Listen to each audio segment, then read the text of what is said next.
आपके YouTube channel प्रिय GS academy में हम कर रहे हैं करंट अफेयर्स जो महत्वपूर्ण रहने वाले हैं यूकेपीएससी 2026 के लिए।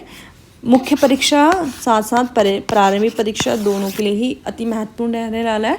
और एक छोटी सी बात की, इस तरह के जो टॉपिक्स होते हैं आप इसको एज अ एग्ज़ाम्पल भी अपनी मुख्य परीक्षा में लिख सकते हैं। एक तो संभावना है कि पूरा प्रश्न इन तरह के बन जाए, दूसरी संभावना है कि आप इन जो टॉपिक्स हैं किस तरह की घटनाएं घटित हो रही हैं उनको एग्जाम्पल्स के फॉर्म में लिख सकते हैं और दूसरे छात्र अभ्यर्थियों की तुलना में आप ज़्यादा मार्क्स को लेकर आ सकते हैं।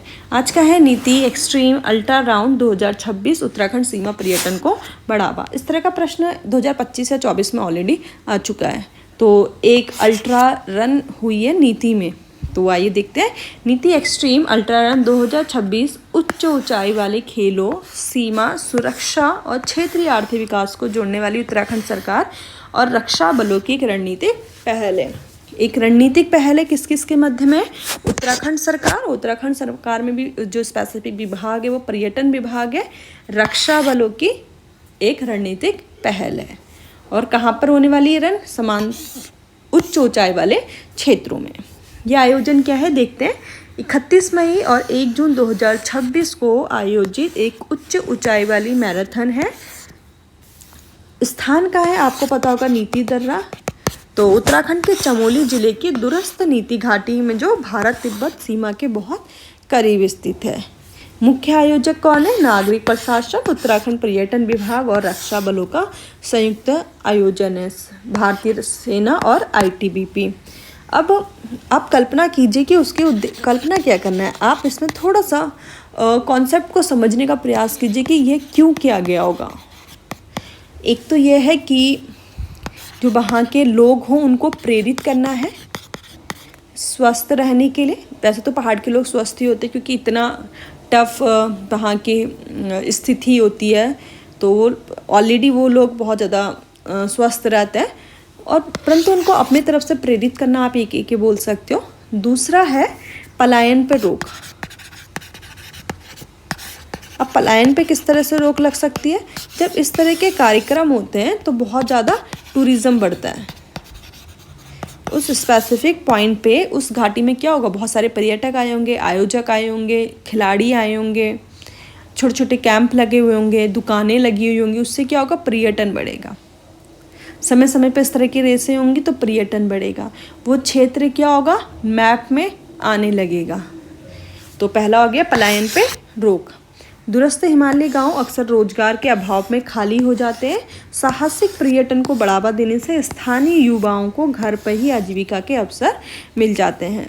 प्रत्यक्ष आर्थिक लाभ, पर्यटक और एथलीट स्थानीय होम स्टे में ठहरते हैं और स्थानीय गाइडों की सेवाएं लेते हैं और पारंपरिक उत्पाद खरीदते हैं। तो पलायन पे रोक है, उनको रोजगार मिल रहा है, प्रत्यक्ष आर्थिक लाभ है, होम स्टे की प्रोसेस जो सरकार द्वारा होम स्टे की कार्यक्रम बनाए गए उससे प्रॉफिट हो रहा है। रक्षा की दूसरी पंक्ति, तो सेकंड लाइन ऑफ डिफेंस है। किस तरह से सेकंड लाइन ऑफ डिफेंस है? अगर किसी गांव में सपोज यहाँ चाइना का बॉर्डर है और यहाँ पे कोई गांव है, यहाँ से लोग पलायन करके चले जाएं तो अब क्या होगा कि जो ज़मीन है पूरी की पूरी खाली हो जाए तो चाइना वालों को या दूसरे देश वालों को यहाँ पर आके कब्जा करना बहुत आसान हो जाएगा। क्यों? क्योंकि यहाँ पे इंफॉर्मेशन देने वाले सरकार को, सेना को बहुत कम लोग रह जाएंगे और चाइना बहुत ईजिली उस क्षेत्र को कब्जा लेगा। अगर यहाँ स्थानीय लोग हैं तो वो क्या होगा? वो नज़र रखते हैं, वो सेना के कान और आँख है, वो नज़र रखते हैं। जैसे किसी तरह की घटनाएं होती तो वो तुरंत सेना को, प्रशासन को उसके संबंध में जानकारी देते हैं। इस तरह से हम जो इस तरह से हम जो कब्जा हो सकता है उस प्रोसेस को रोक सकते हैं।